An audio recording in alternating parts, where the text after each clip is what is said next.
đi bế thế mà bầu chắc cung trong một mơ từ chết điên mơ con được con mua gì là ha sập tuồng rắn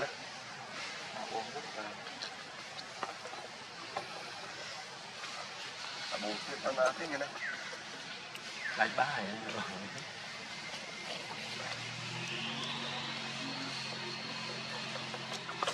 ngồi trên vai cái anh nó bay mông trong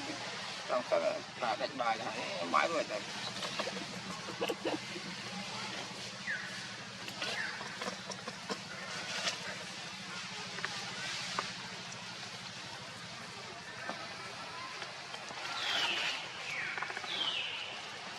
nói như thế đâu tao mấy cái dây côn tao chích rồng rồng tài từng đã lừa đâm chờ vàng hợp bản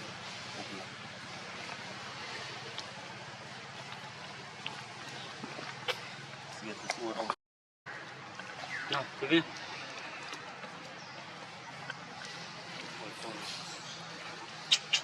có mình rồi những cái đó mò phá